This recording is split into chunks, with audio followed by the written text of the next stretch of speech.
हमारा सबसे बड़ा भाग्य क्या है? हम्म?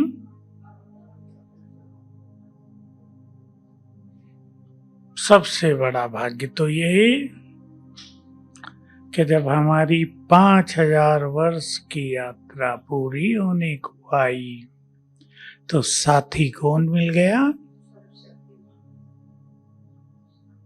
भाग्य विधाता ही हमारा हो गया।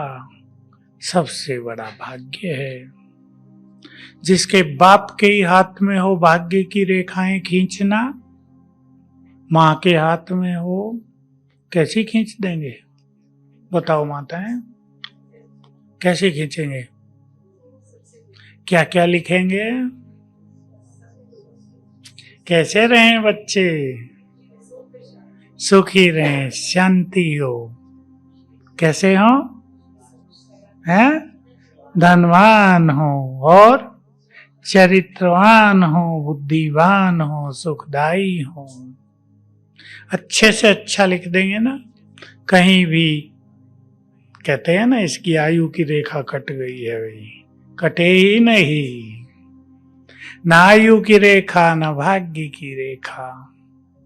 अब वो बाबा के हाथ में तो है ही, पर जो कुछ माँ बाप के हाथ में होता है वो बच्चों को भी थमा देते हैं।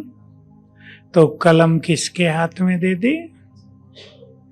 हम सबके हाथ में दे दी। खींचो भाग्य की रेखा, जितनी चाहे जैसी चाहे बना लो। तो कैसी बना रहे हैं? सेवादारी बताओ, बताओ, सोचना है ना, कैसी बना रहे हैं? दो उत्तर, अच्छे अच्छे उत्तर दो। आप सभी अच्छा भाग्य बना रहे हैं। संगम युग ऐसा युग आया है, इस पे अगर चिंतन किया जाए, जो कुछ चारों युगों में नहीं देखा वो बोलो। आज बाबा ने क्या कहा? योग बल से तुम अपनी आयु बढ़ाना चाहते हो, क्यों? जीते रहे ना पूरा संगम। बाबा ने कहा जो चले गए उनकी चिंता न करो कि वो योग करते थे या नहीं करते थे। आयु इसलिए बढ़ाते हैं कि संगम पर सब कुछ देख कर जाएं, क्योंकि अंतिम जो सीन होंगे, अंतिम सीन माना 1-2 दिन का नहीं, कम से कम 10 साल के सीन, वो सारा भागवत रिपीट होगा प्रैक्टिकल में। जो शुरू में हुआ साक्षात्कार की धूम चली, वो आज ही था ना, शायद बाबा अपना अनुभव सुना रहे थे, आज ही था। सोता था तो लगता था उड़ गया हूं कहीं। बनारस चला गया तो बगीचे में बैठ के कुछ कुछ निकाल रहा हूं, क्या हो रहा है मुझे। ईश्वरीय अनुभूतियां थी, शुरुआत थी। शिव बाबा प्रवेश करते थे थोड़ा थोड़ा, सारा नहीं कर सकते, सारा माना पूरा समय नहीं कर सकते, क्योंकि इतनी महान शक्ति अगर किसी के यहाँ बैठे ब्रेन में तो संभव नहीं लंबे समय तक बैठ सके। उसके लिए ब्रेन को बहुत पावरफुल भी होना चाहिए।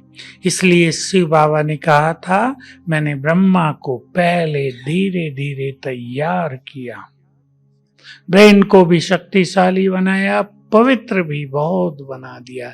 एक मुरली में तो गुह्य बात कह दी थी, वो बात शायद ही कोई नोट करता हो, कैच करता हो। मैं इसके तन में आया, बैठकर इसको वाइब्रेशंस दे दिए तन में, और इसकी कर्मेंद्रियों को शीतल कर दिया। जो काम पुरुषार्थियों को लंबे समय में प्राप्त होता है, करना पड़ता है। कर्मेंद्रियों की शीतलता बहुत ऊंची स्थिति है। और बाबा ने कहा जब तुम इस अवस्था में पहुंच जाओ तो समझ लो सतो तक पहुंच गए, बस एक कदम आगे है। तो शिव बाबा ने ब्रह्मा को पहले ही क्षण दे दिया ये सब कुछ। तो बहुत सुंदर अवसर मिला है हम सबको। चिंतन करें इस अवसर पर। ऐसा अवसर कि हीरे मोतियों की खान के पास ले जाकर सबको खड़ा कर दिया कि भर लो जितना भरना है। बोलो कितना भरेंगे?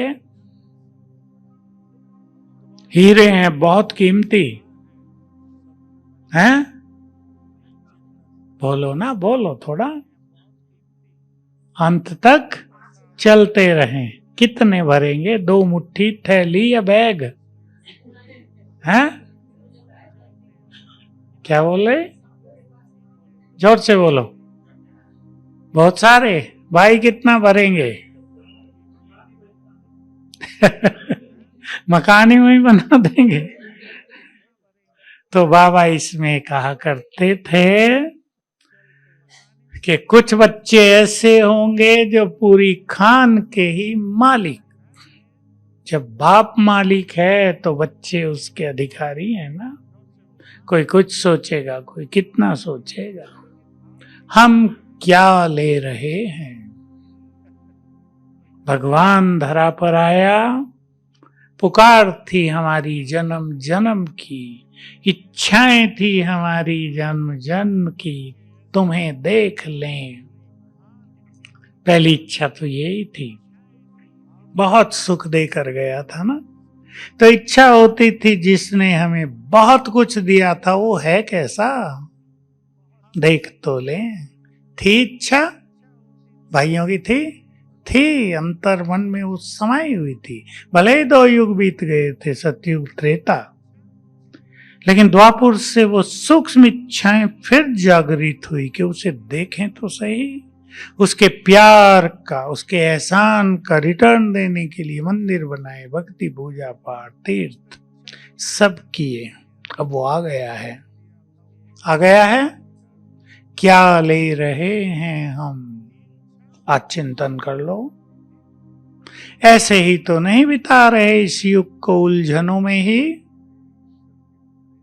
मोह ममता में, ग्रस्त की समस्याओं में। हैं ये सब समस्याएं बहुत। ग्रस्त तो उलझते जा रहे हैं आजकल। उसमें हम जीवन बिता रहे हैं या बाहर निकल आए हैं। जिन्होंने इस चक्रव्यूह से बाहर निकलना सीख लिया वो सुखी हो गए। चक्रव्यूह है, भले ही वो अलग था, ग्रस्त आश्रम है, इसको पवित्र प्रवृत्ति मार्ग बनाओ। लेकिन जैसे जैसे समय बीतता जा रहा है, बहुतों का ग्रस्त चक्रव्यूह बनता जा रहा है। जो उसमें फंस गए वो तो सदा के लिए फंस गए, मृत्यु तक। और जो उससे बाहर निकलना सीख गए वो बुद्धिमान। कैसे निकलेंगे इन उलझनों से बाहर? बोलो। सहज विधि। छोड़ने की बात तो बाबा ने बंद करा दी कि बच्चों को छोड़ के भागो जंगल में, काम धंधा छोड़ो, चलो हटो, हमें नहीं करना तुम्हारा, तुम बीमार रहो या कुछ भी, रोते रहो, रो, हम तो चले। ये तो बंद करा दिया। देखो कितनी कठिन मंजिल है। सन्यासी छोड़ कर गए तो भी नहीं हो पाए। वो आप सब नहीं जानते, हम तो जानते हैं। पवित्र भी नहीं हो पाए। कुछ मिला ही नहीं जिसके लिए घर छोड़ा था। मोह ममता छूटी नहीं। और यहाँ बाबा कहता है ग्रस्त में भी रहो, नौकरी भी करो और छोड़ दो मोह ममता। ये मार्ग कठिन या वो?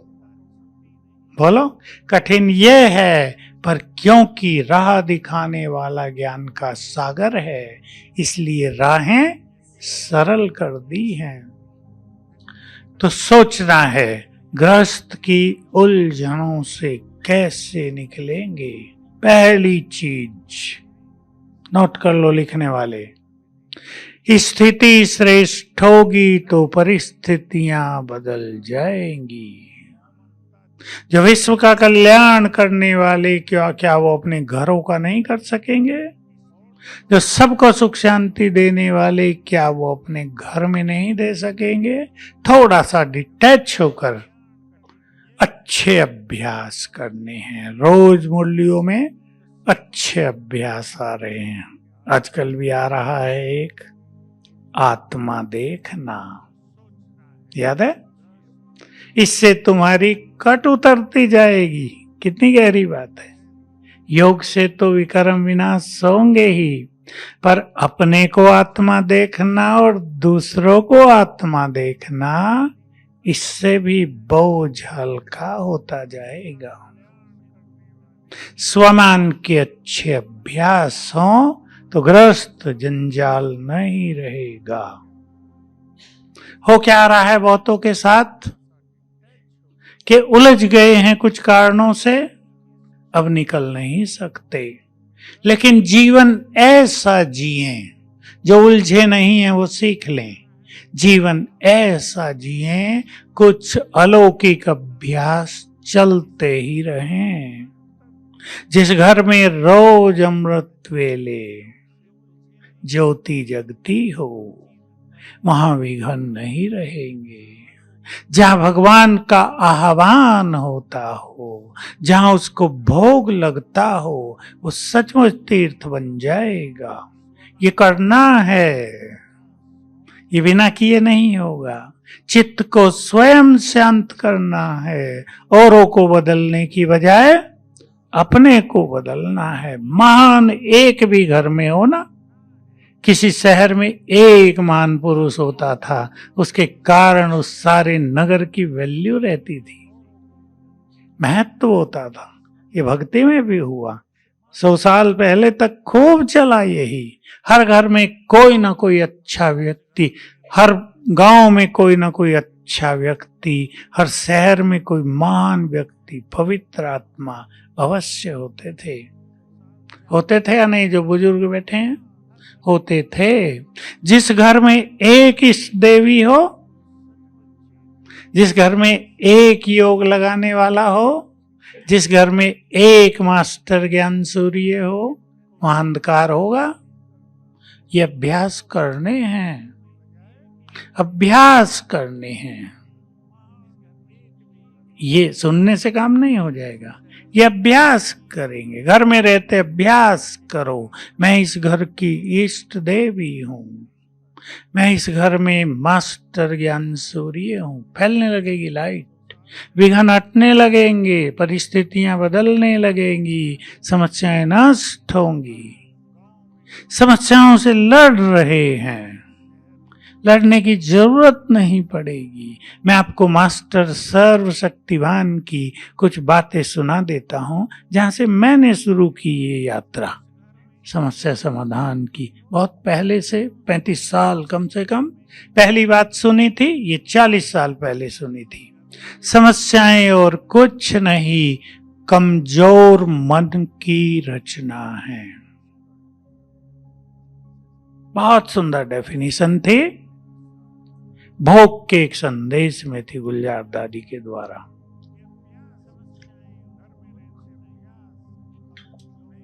क्या है समस्याएं? तो कमजोर मन अगर समस्याएं पैदा करता है, तो समस्याओं का हल क्या हो गया? बोलो। शक्तिशाली मन। और शक्तिशाली मन का एक ही मंत्र है, मैं मास्टर सर्वशक्तिवान हूं। ये तो मुरलियों में आता ही रहता है, स्वमान बहुत आता है, सबसे ज्यादा। दूसरी बात सुनी, ये रहस्य हैं जो हमारे जीवन को महान बनाएंगे, आपको ग्रस्त के चक्रव्यूह से ऊपर ले जाएंगे। ग्रस्त में रहते हुए ग्रस्त पर आपकी पवित्र छाया पड़ेगी, सुंदर वाइब्रेशंस पड़ेंगे। दूसरा महावाक्य, जो बच्चे मास्टर सर्वशक्तिवान के नशे में रहते हैं, विघ्न और समस्याएं उनके पास आ नहीं सकती। देखो, एक ही महावाक्य में कितने रहस्य हैं, क्लियर है ना? विघ्न और समस्याओं को ना आने देना है तो क्या नशा रखना है? बोलो पीछे वाले, क्या नशा रखना है? मैं बहुत अच्छी फीलिंग के साथ हूं मैं। ये कोई मंत्र नहीं है जिसको रट लिया जाए और काम हो जाएगा। मैं बहुत शक्तिशाली हूं। इसका दूसरा अर्थ होता है मैं बहुत शक्तिशाली हूं। डरने वाले नहीं, छोटी छोटी बातों में घबराने वाले नहीं, क्योंकि डर भी संसार में बहुत बढ़ रहा है। डर बहुत बढ़ रहा है। और जिस दिन विनाश शुरू हो गया, भूकंप, भय ही भय फैल जाएगा धरा पर। जिंदे लोग डरते ही रहेंगे, मौत के समान हो जाएगा जीवन। अभी भी देखो छोटा सा हुआ ना गुजरात के उधर, कैसा लोगों में भय हुआ, पता नहीं क्या होने लगे। तीसरा महावाक्य, बहुत बड़ा राज तीसरे महावाक्य में, ध्यान से सुन ले, सबके लिए इंपॉर्टेंट। जो आत्माएं मास्टर सर्वशक्तिवान के नशे में रहती हैं, सफलता उनके आगे पीछे घूमती है। सफलता कितनी बड़ी आवश्यकता है हर मनुष्य की, हर मनुष्य की आवश्यकता है। एक व्यक्ति आया मेरे पास कल मिलने, परसों मैसेज आया कि भाई वो परिवार है, रहना चाहता है, डीएम भी साथ में आ रहा है, डीएम माना कलेक्टर। तो हमने उनको एक रात के लिए जगह दिलाई, अगले दिन 8:30 बजे का टाइम रख दिया, आ जाओ। मैंने अपना कमरा भी थोड़ा सजा लिया, भाई कलेक्टर मिलने आ रहा, कुर्सी उर्सी ठीक कर दी। भाइयों के कमरे तो ऐसे ही पड़े रहते हैं ना, माताओं के जरा सजे सजाए रहते हैं। आ गए वो मिलने। हमें पूछ रहा भाई डीएम साहब कहाँ हैं। अब वो भी कुछ उत्तर नहीं दे रहे। परिचय होने लगा, ये मेरी युगल है, मैं। दोनों ऐसे लगते थे आदिवासी, चेहरा भी ऐसा ही, तो रंग भी ऐसा ही, कपड़े भी ऐसे ही। अच्छा परिचय, एक मैं डीएम साहब का ड्राइवर हूँ, दूसरा मैं पीए हूँ। भाई डीएम कहाँ है? तो तीसरे ने उत्तर दिया, मैंने ही आईएएस किया है भाई जी, और YouTube पे आपके ये जो प्रोग्राम है ना, मैं मास्टर सर्वशक्तिवान हूँ, सफलता मेरा जन्म सिद्ध अधिकार है, इसको करते करते मैंने आईएएस कर लिया पिछले साल। मैंने कहा देखो, और वो उसको देखकर आप कह नहीं सकते कि ये किसी के ड्राइवर से कोई बड़ा होगा। सिंपल। मैंने कहा बहुत अच्छा, आपको बड़े बड़े काम करने, गरीबों की सेवा करनी, वो सेवा भावी है बहुत। छोटा ऑफिसर था, कलेक्टर से मिलना होता था 2-4 से, तो उनसे पूछा मैं भी बन सकता हूँ क्या कलेक्टर? उन्होंने गाइड कर दिया थोड़ा, और फिर ये YouTube देखने लगे तो सफलता हो गई। तो जो मास्टर सर्वशक्तिवान के नशे में रहते हैं, अब देखो उन लोगों के लिए तो नशा भी नहीं है, उन्हें तो केवल पता है कि ये कुछ बताया है, इसे कर लो। और हमारे लिए है बहुत बड़ा नशा। सफलता आगे पीछे घूमेगी, इसके तो लाख अनुभव हो गए होंगे। विद्यार्थियों को इंटरव्यू में नौकरी नहीं मिल रही है, एग्जाम क्लियर नहीं हो रहे। मैंने पीछे भी सुना था एक का बहुत अच्छा, जयपुर का, हाँ जयपुर का एक लड़का इंजीनियरिंग में 3rd ईयर तक, पता नहीं कितनी, मैंने उस दिन सुनाई थी 14 में बैक आ गई, फेल, मतलब दोबारा एग्जाम देना, और फाइनल ईयर 4था साल। अब वो ये नेट देखता था बहुत, नेट देखने वालों को मैं बहुत सावधान करता हूँ। नेट मोबाइल पे लगे रहते हैं ना, लैपटॉप पे। फेल होता गया, अब 4था साल, परेशानी उसको, अब क्या होगा मेरा। मिली वो बहन, ब्रह्मा कुमारी है, वो वहाँ उनके कॉलेज में अच्छी पोस्ट पर है, उसके पास वो आ गया, किस तरह उसने उसको सिखाई अच्छी बातें। अब आप हैरान होंगे कि 4th ईयर में न केवल उसने फाइनल एग्जाम क्लियर कर लिया, बट 14 पेपर भी क्लियर कर दिए। इतना जबरदस्त रिजल्ट हुआ। तो ये इतनी बड़ी चीज है। कौन हूं मैं? चौथी बात सुनो, चौथी तीसरी। चौथी, ये सुन लें फिर करेंगे। जो मास्टर सर्वशक्तिवान के नशे में रहते हैं वे संकल्प से ही सब कुछ कर सकते हैं। इस पे चिंतन करते हुए योग करना, फिर आगे बढ़ेंगे। तो बात हुई जो मास्टर सर्वशक्तिवान के नशे में रहते हैं वे, बोलो, संकल्प से ही सब कुछ कर सकते हैं। समाधान प्रोग्राम शुरू करने से बहुत साल पहले से मैं इस पर बहुत प्रयोग कराता था। कहीं बहुत बारिश हो रही है, बंद ही नहीं हो रही, बंद करने के लिए संकल्प, और कहीं हो नहीं रही तो होने के लिए संकल्प। बहुत अच्छी सफलताएं लोगों को हुई। चौथी बात, ये तो सबसे पावरफुल है, जो भविष्य के लिए है। जो मास्टर सर्वशक्तिवान बन जाएंगे, एक दिन आएगा संसार उनके चरणों में झुकेगा, बन जाएंगे। माना इतने पावरफुल बन गए, माया पर संपूर्ण विजय, परिस्थितियां डरने लगी। पावरफुल, शेर पावरफुल होता है, सब डरते हैं ना। हम पावरफुल हो जाएंगे तो माया और परिस्थितियां दूर चली जाएंगी। तो बहुत अच्छा अभ्यास सभी किया करेंगे। कौन हूं मैं? ये संकल्प करते ही एक दृश्य बनाएंगे, विजन, कि मेरे अंग अंग से शक्तियों की लाल किरणें फैलने लगी, आंखों से भी, मस्तक से भी, अंग अंग से, और मेरे चारों ओर क्या बन गया? और आप पावरफुल प्रभामंडल। इस प्रभामंडल में चला करें कुछ देर। जो घूमने वाले हैं, घूमने जाते हैं, या घर में, कमरों में, क्लास में, इस प्रभामंडल में बैठा करें। ये प्रभामंडल आत्मा के साथ परम धाम में भी होता है। इसलिए जहां तक एक आत्मा का प्रभामंडल है, उसके बाद ही दूसरी बैठेगी। ऐसे नहीं बिल्कुल चिपकी हुई बैठी होंगी। आभामंडल है, हर एक की वाइब्रेशंस हैं, वो फैले रहेंगे। उसके बाद दूसरी का स्थान होगा। तारे भी हैं ना, हमें तो दिखते हैं पास पास हैं, पर बहुत दूर हैं। एक का फोर्स जहां तक काम कर रहा है, दूसरा उसके बीच में नहीं आ सकेगा, उसके बाद दूसरा होगा।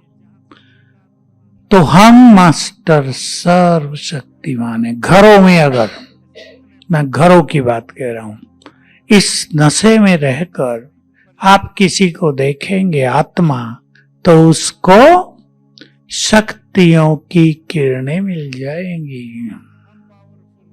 किसी कमजोर आत्मा को देखेंगे, उसको ताकत मिल जाएगी। यह है शक्तियों का दान करने की विधि। तो हम भी बहुत शक्तिशाली बनते जाएंगे, और हमारे चारों ओर शक्तियों की किरणें भी फैलती जाएंगी। विनाश काल में यह स्थिति बहुत ही मददगार सिद्ध होगी। जहां तक हमारे वाइब्रेशंस फैलेंगे, प्रकृति सुरक्षा करेगी। विनाश तो करेगी ही, पर सुरक्षा भी करेगी, सहजता हो जाएगी। तो अपने को ऐसा शक्तिशाली बनाना है, तो गृहस्थ में रहते हुए थोड़ा ऊपर उठ जाएं, आत्मिक भाव धारण करें। बहुत इंपॉर्टेंट धारणा है हम सबकी। आत्मिक भाव करेंगे, ये सभी साधना। सब आत्माएं हैं।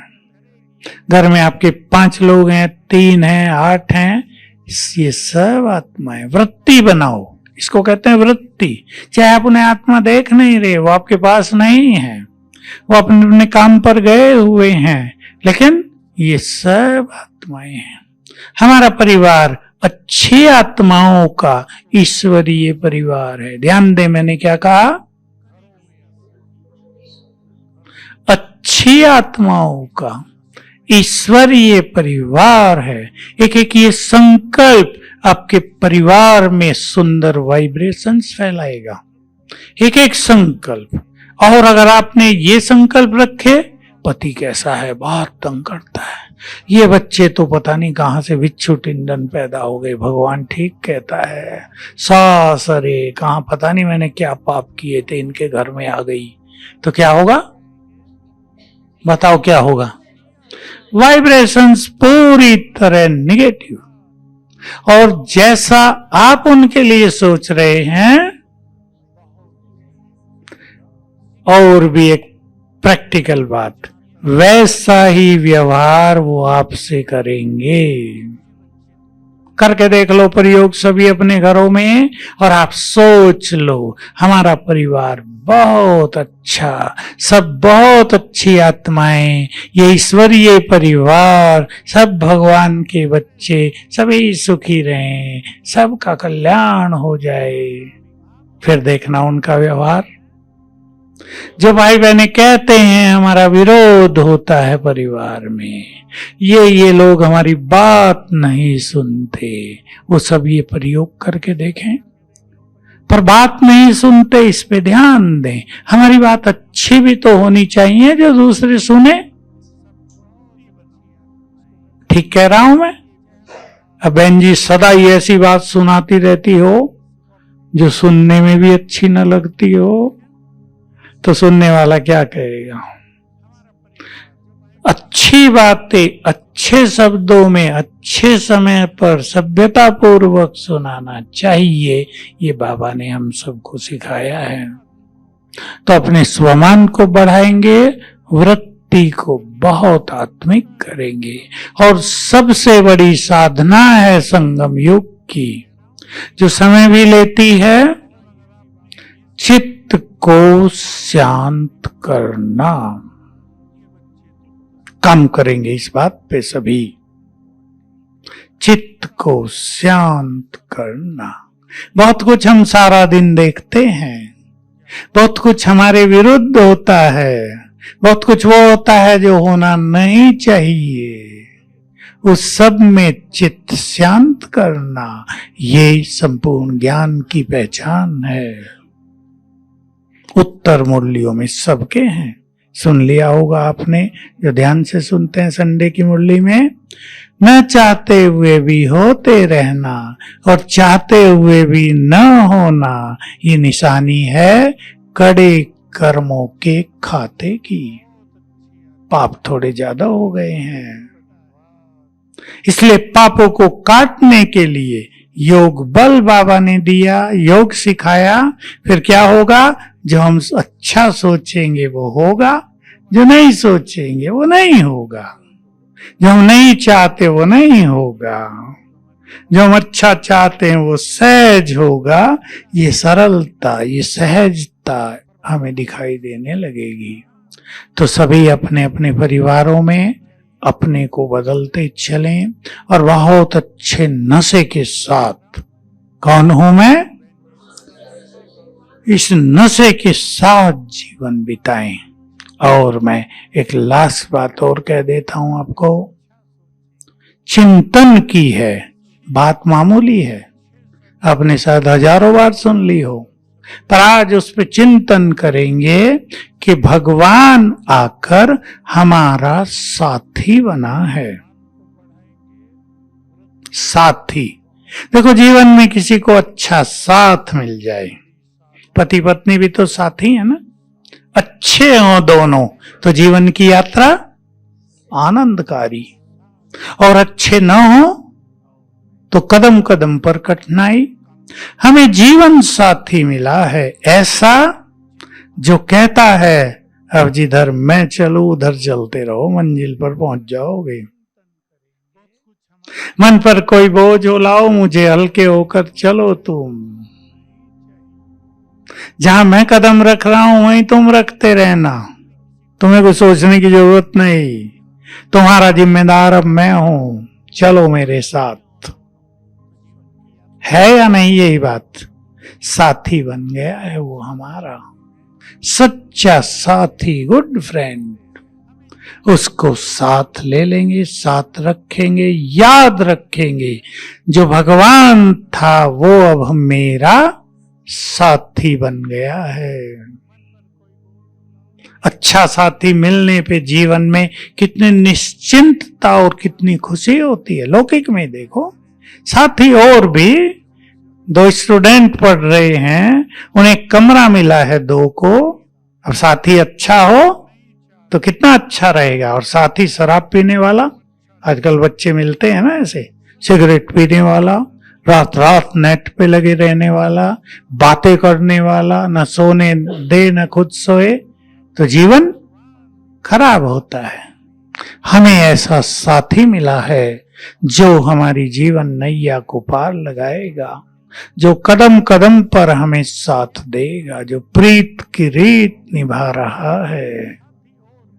बस याद रखना, भगवान हमारा, गीत भी गाते रहना। ओम शांति।